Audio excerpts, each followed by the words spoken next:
بسم اللہ الرحمن الرحیم۔ السلام علیکم۔ یہ ان دنوں کی بات ہے جب کوبرا سانپ کی قیمت آسمانوں کو چھو رہی تھی۔ نہ صرف یہ کہ کوبرا سانپ کا زہر بہت قیمتی ہوتا ہے، بلکہ اسے پکڑنے والا شکاری گھاٹے کا سودا نہیں کرتا۔ اگر وہ 10 دن بھی ایک کوبرا سانپ کے پیچھے لگائے تو اسے 10 دن کی اجرت کافی اچھی مل جاتی ہے۔ اس کی وجہ یہ ہے کہ کوبرا سانپ بہت قیمتی ہوتا ہے۔ جب میں نے یہ بات سنی تو سوچا کہ میں بھی 2-3 کوبرا اگر مہینے کے پکڑ لوں تو اچھے خاصے پیسے کما سکتا ہوں۔ اسی مقصد کو پورا کرنے کے لیے میں اپنے ہی شہر گجرات میں چھان بین کرنے لگا۔ روز 1 گھنٹہ نکال کر میں مختلف لوگوں سے ملتا اور ان سے پوچھتا کہ مجھے کوبرا سانپ کہاں ملے گا۔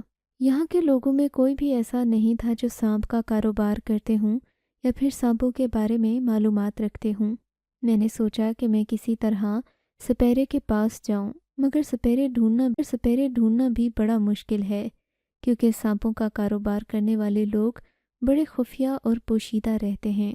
تبھی ایک دن مجھے ایک لڑکے نے بڑی حیران کن بات بتائی۔ کہنے لگا کہ یار، مجھے یہ تو نہیں پتا کہ ڈھیر سارے کوبرا سانپ تمہیں کہاں ملیں گے، لیکن میں ایک کوبرا سانپ کے بارے میں تمہیں معلومات دے سکتا ہوں۔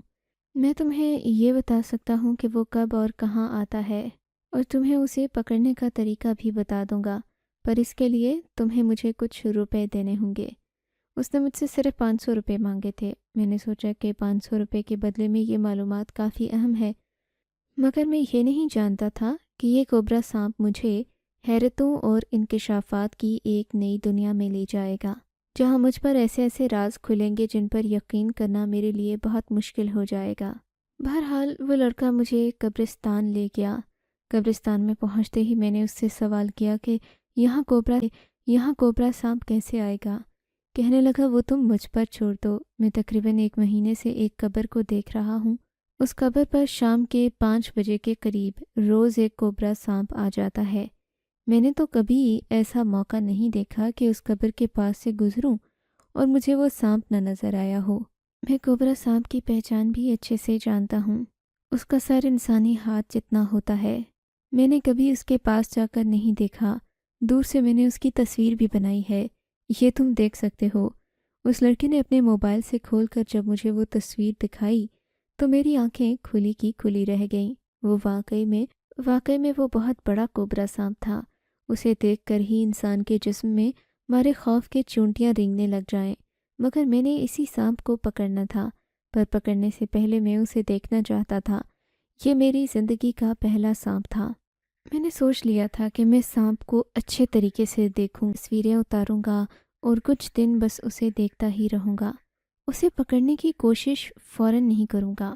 لڑکے نے مجھے بتایا کہ آپ جب بھی یہاں سے گزریں آپ کو وہ سانپ نظر آئے گا، لیکن اسے پکڑنے کا طریقہ آپ کو خود ایجاد کرنا ہوگا۔ اس سانپ کا وزن بھی کافی زیادہ ہے۔ وہ کوئی چڑیا یا پرندہ نہیں ہے کہ آپ اسے جالے میں پھانس لیں گے، بلکہ آپ کو خود سے ساری کوشش کرنا ہوگی۔ میں نے اس لڑکے سے کہا کہ چلو ٹھیک ہے، لیکن تم یہ بات کسی اور کو نہ بتانا۔ میں اس سانپ کو پکڑوں گا اور اس کے بعد پھر دوسرے سانپ کی کوشش کروں گا۔ لڑکا کہنے لگا کہ آپ کو دوسرے سانپ کی کوشش کرنے کی ضرورت ہی نہیں ہے۔ اس قبر پر یہ سانپ 1 سال سے بیٹھا ہوا ہے، یعنی جب سے اس عورت کی قبر بنی ہے اس کے اوپر یہ سانپ بیٹھا ہی رہتا ہے۔ کوئی اسے یہاں سے ہٹانے کی بھی کوشش کرے تو یہ جاتا نہیں ہے۔ میں یہ بات سن کر بڑا حیران ہو گیا تھا۔ میں نے کہا کہ یہ سانپ تو خطرناک لگتا ہے، پر بہرحال مجھے سانپ کو پکڑنا تو تھا ہی۔ اس لیے میں نے اپنے ایک اور دوست سے بات کی، کہا کہ اگر تم بھی میرے ساتھ چلو تو اس سانپ سے حاصل ہونے والا منافع ہم لوگ آدھا آدھا کر لیں گے۔ میرا دوست فرقان کافی لالچی طبیعت کا تھا، فوراً مان گیا۔ کہنے لگا ہاں، قبرستانوں میں ویسے بھی بہت سانپ ہوتے ہیں، سانپوں کی بہتات ہوتی ہے، لیکن تم یہ تو بتاؤ کہ وہ سانپ کون سی قبر پر بیٹھتا ہے؟ مجھے اس لڑکے ساجد نے قبر کی نشاندہی کر دی تھی، پھر بھی میں نے سوچا کہ میں جا کر قبر کی تختی پڑھ لیتا ہوں۔ مگر جب میں نے تختی پڑھی تو میری تو جیسے جان نکل گئی تھی۔ میں سوچ بھی نہیں سکتا تھا کہ یہ قبر ایک حافظ قرآن عورت کی ہوگی۔ اگر عورت حافظ قرآن تھی تو اس کی قبر پر ایک سانپ کیا کر رہا تھا؟ پر ابھی میں نے اپنی آنکھوں سے نہیں دیکھا تھا۔ میرے دل میں خیال آیا، بلکہ شک آیا کہ ہو نے مجھے بیوقوف بنایا ہو۔ شاید اس نے مجھ سے پیسے بٹورنے کے لیے یہ بات کی ہو۔ شاید اس قبر پر کوئی سانپ آتا ہی نہ ہو، پر وہ ایسا کیوں کرے گا، میں نے دل میں سوچا اور اگلے دن کا انتظار کرنے لگا۔ ساجد نے کہا تھا جیسے جیسے مسجد میں اذان ہوتی ہے سانپ اس قبر پر آ کر بیٹھ جاتا ہے، اور جب بھی کوئی یہاں سے گزرتا ہے اسے بڑے عجیب طریقے سے گھور کر دیکھتا ہے۔ میں اس بات پر بڑا حیران ہوا تھا۔ مسجد میں نماز پڑھنے کے فوراً بعد میں قبرستان کی طرف نکل آیا تھا، اور جیسے ہی میری نظر سامنے حافظ قرآن عورت زبیدہ کی قبر پر پڑی تو میری جان نکل گئی تھی۔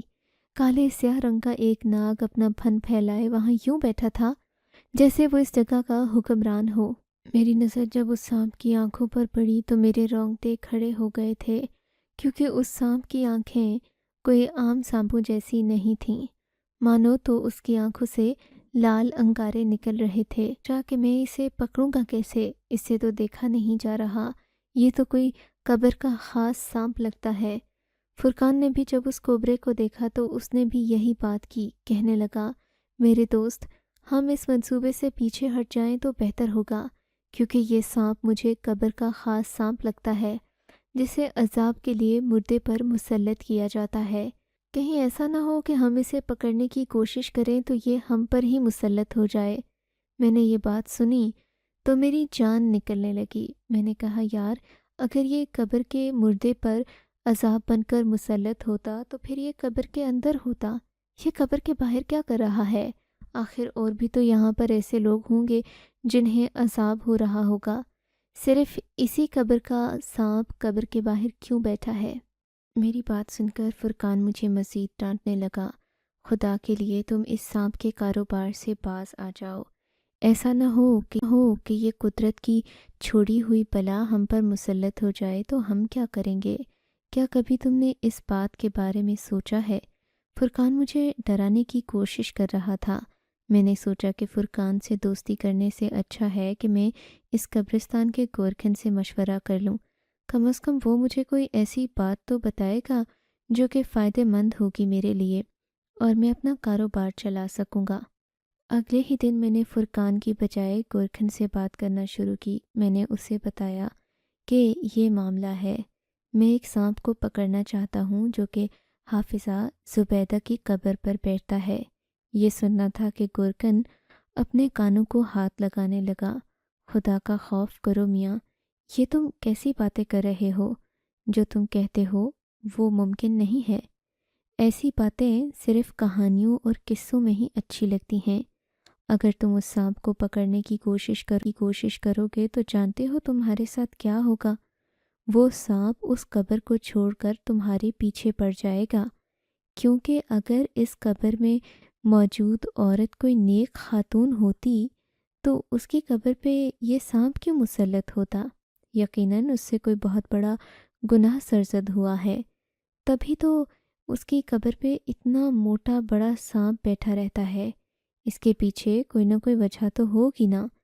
بس یہ سننا تھا کہ میں ڈر گیا، مگر میں ڈر کے پیچھے ہٹنے والوں میں سے نہیں تھا۔ میں نے گورکھن سے کہا کہ میں اس سانپ کو صرف گولی مار کے ختم کر دوں گا، اور گولی مارنے کے بعد تم دیکھو گے کہ مجھے اس سے کتنا بڑا خزانہ حاصل ہوتا ہے۔ کوئی نہ کوئی فائدہ مجھے بھی تو ہے، جبھی تو میں اس سانپ کے اتنے پیچھے پڑا ہوں۔ اگر میرا فائدہ نہیں ہوتا تو میں کیوں اتنی جان خطرے میں ڈال کر سانپ کے پیچھے پڑا ہوتا؟ مگر میں دیکھ رہا تھا کہ گورکھن مجھ سے کوئی بات چھپا رہا ہے۔ وہ اس قبر کے بارے میں مجھے پوری بات بتاتے ہوئے ہچکچاتا تھا۔ جب میں اس سے حافظہ زبیدہ کے بارے میں پوچھتا تو وہ چپ ہو جاتا تھا، جیسے حافظہ زبیدہ اس کی کچھ لگتی ہو، کوئی رشتہ دار ہو، یا پھر وہ اسے جانتا ہی نہ ہو، لیکن ایسا نہیں تھا۔ گورکھن کو قبر میں دفن ہونے والے ایک ایک میت کے بارے میں پتہ ہوتا ہے کہ یہ کس کی ہے اور وہ شخص کیسا تھا۔ خیر میں نے سوچ لیا کہ میں اس سانپ کو گولی ماروں گا، مگر یہ کام بڑا جگرے والا تھا، اس کے لیے بڑی ہمت چاہیے تھی۔ میں نے سوچ لیا کہ آر یا پار میں ایک دن اپنی گاڑی پر آؤں گا اور اس سانپ کو چھرے سے اڑا دوں گا۔ کیونکہ مجھے قبر کے باہر بیٹھے اس سانپ سے خوف بھی آتا تھا، اور میں یہ سوچ رہا تھا کہ اس عورت پر یہ سانپ عذاب بن کر مسلط ہوا ہے تو وہ بیچاری قبر میں کیسے رہتی ہوگی۔ میرا ذہن اتنا پختہ نہیں تھا جتنا کہ عام مسلمان کا ہوتا ہے۔ میں اس عورت کو نجات دلانا چاہتا تھا۔ میری سمجھ میں یہ معاملہ نہیں آتا تھا کہ اگر وہ عورت حافظ قرآن تھی تو پھر اس کی قبر پہ سانپ کیوں بیٹھتا تھا؟ آخر کوئی نہ کوئی معمہ تو تھا۔ دل میں سوچا کہ یہ معمہ حل کروں، پر اس سے پہلے ہی ایک ایسی بات ہو گئی جس نے میرے تجسس کو مزید ہوا دے دی۔ اگلے ہی دن جب میں نے اس سانپ کو گولی مارنے کے لیے بندوق کھولی تو گولی چل گئی اور اس سانپ کے جسم پر جا کر لگی، مگر حیرت کی بات یہ تھی کہ سانپ مرا نہیں بلکہ غائب ہو گیا۔ میں نے تو یہی سوچا کہ میں نے سانپ کو گولی مار دی، پر آس پاس کچھ بھی نہیں تھا۔ یہ کام میں نے مغرب کے وقت اپنی گاڑی سے بیٹھ کر نشانہ تھا جو کہ ستانے لگا۔ میرا دل جیسے کسی خوف کے دریا میں ڈوب رہا تھا۔ میں سمجھ نہیں پا رہا تھا کہ میں نے صحیح کیا یا غلط، مگر ابھی میرے ذہن میں بہت ساری باتیں چل ہی رہی تھیں کہ میری نظر اپنی گاڑی کے آگے پڑی۔ جب میں نے نظر گاڑی کے سامنے دوڑائی تو میرے ہوش و حواس اڑ گئے تھے۔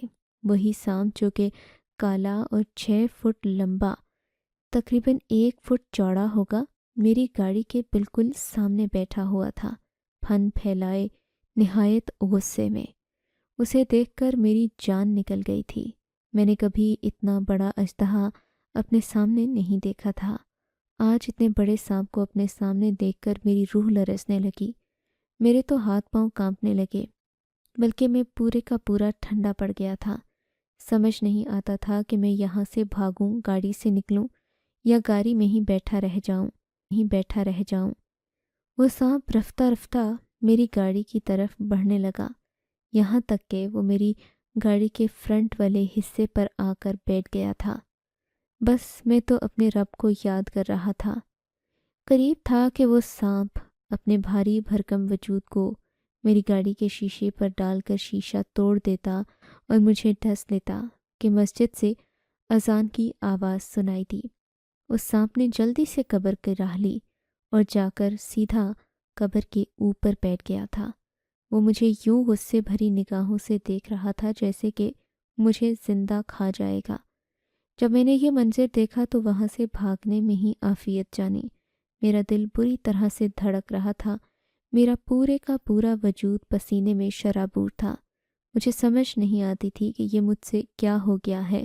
میرے دل میں ہزاروں سوال اٹھ رہے تھے، مگر میں نے سوچ لیا تھا کہ میں کسی سوال کا جواب خود کو نہیں دوں گا، بلکہ میں حافظہ زبیدہ کے گھر والوں سے ملوں گا۔ اگر وہ حافظہ تھی تو پھر اس کی قبر پہ سانپ کیوں بیٹھتا تھا؟ سانپ تو کسی گنہگار کی قبر پہ مسلط ہوتا ہے، نہ کہ حافظ قرآن کی قبر پہ۔ مگر ایک اور انکشاف، ایک اور دل دہلا دینے والا راز تھا جو کہ ابھی مجھ پر آشکار ہونا تھا۔ میں اس بات سے واقف نہیں تھا کہ حافظہ زبیدہ کا گھر کہاں ہوگا، مگر خیر، اگلے دن میں کسی وقت گورکن کے پاس گیا اور اس سے پوچھا کہ کیا تم حافظہ زبیدہ کو جانتے ہو؟ کہنے لگا کہ میں اس کے نئے گھر کو جانتا ہوں جہاں پر وہ اپنی زندگی کے آخری ایام میں رہی۔ اس سے پہلے وہ کہاں رہتی تھی یہ تم انہی سے پوچھ لینا، پر میں تمہیں ان کا پتہ دے دیتا ہوں، اور تم سے یہی کہوں گا کہ قبرستان کے سانپوں، چوہوں، بلیوں سے بھی دور رہو۔ یہ قدرت کے چھوڑے ہوئے کسی میت پر مسلط کیے جاتے ہیں۔ اگر تم یہ حرکتیں کرو گے تو تمہارے لیے مشکلات بڑھ سکتی ہیں بیٹا۔ گورکن کی بات سن کر میں نے سوچ لیا تھا کہ بس آخری بار جا کر میں حافظہ زبیدہ کے گھر والوں سے ملوں گا اور ان سے پوچھوں گا کہ یہ کیا معمہ ہے۔ کم از کم مجھے تو پتہ ہو، میں نے یہ معمہ اپنی آنکھوں سے دیکھا تھا اور مجھے سمجھ نہیں آتا تھا کہ یہ ماجرا کیا ہے۔ اسی دن میں نے اپنے دل میں ٹھان لی کہ میں اس معاملے کی تہ تک پہنچ کر رہوں گا۔ میں حافظہ زبیدہ کے گھر پہنچ گیا تھا۔ میں نے ان کے گھر پہنچ کر دروازے پر دستک دی، دروازہ کھلنے کا انتظار کرنے لگا۔ جیسے ہی دروازہ کھلا تو سامنے ایک خوبصورت لڑکی کھڑی تھی۔ اس کی عمر کوئی 15-16 سال ہوگی۔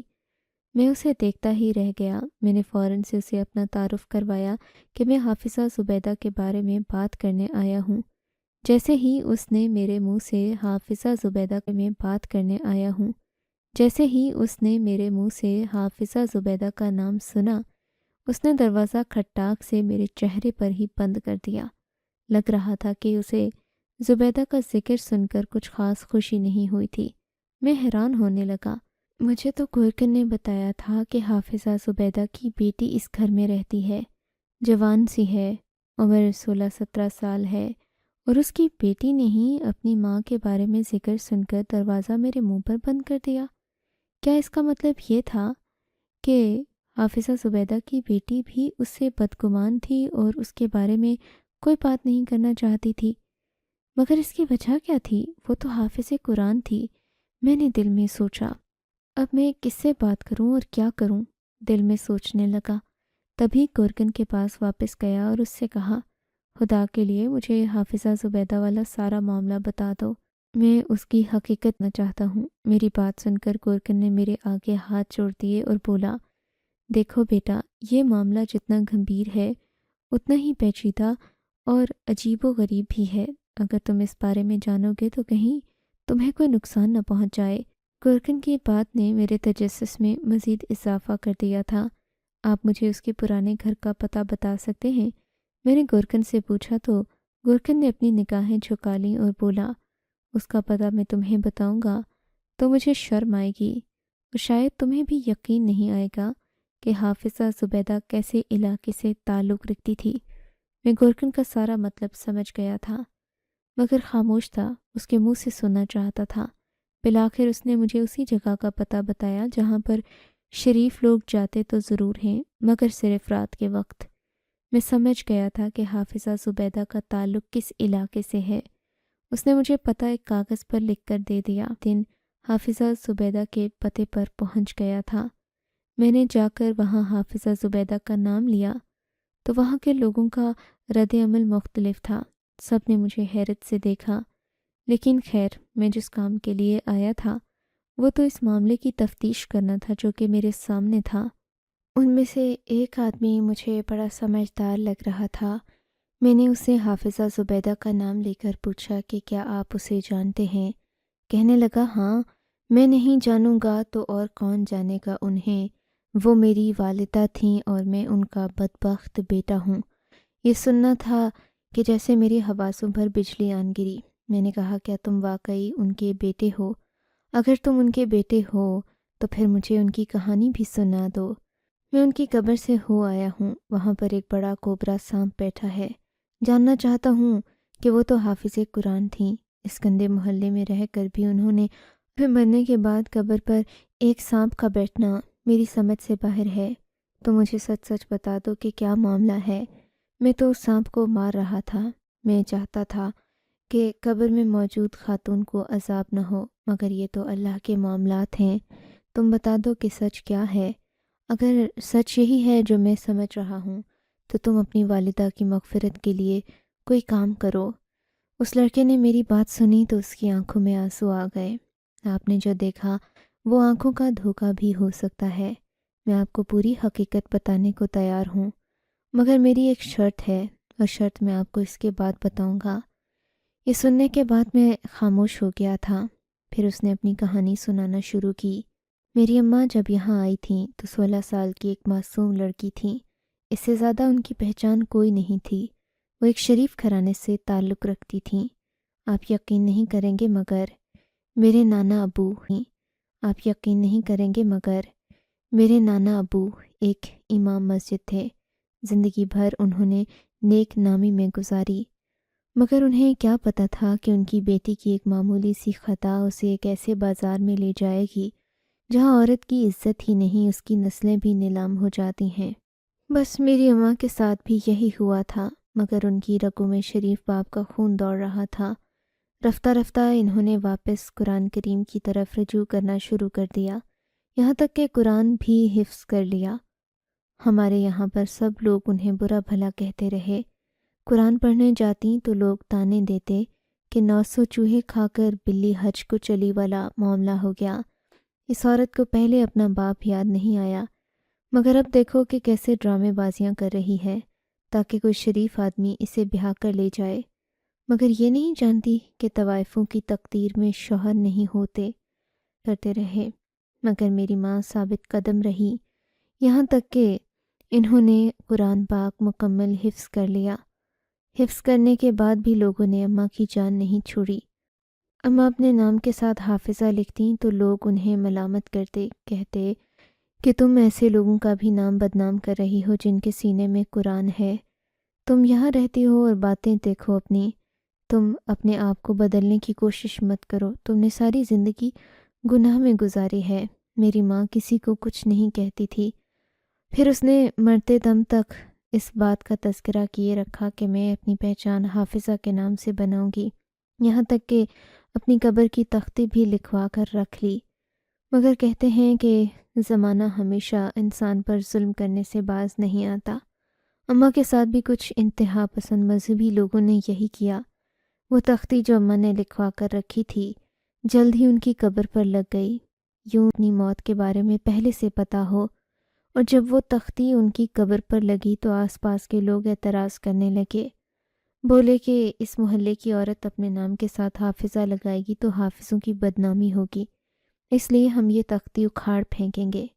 بس یہ تب کی بات ہے جب سے وہ کوبرا سانپ قبر پر سب کو دکھائی دیتا ہے۔ کہنے والے تو اب یہی کہیں گے نا کہ وہ میری ماں کی قبر پر عذاب بن کے مسلط ہے، مگر وہ تو وہاں پر اس تختی کی حفاظت کر رہا ہے جو میری ماں کو عزیز تھی۔ بے شک اللہ انسان کی نیت سے واقف ہے اور وہی انسان کے اعمال کو خوب جانتا ہے۔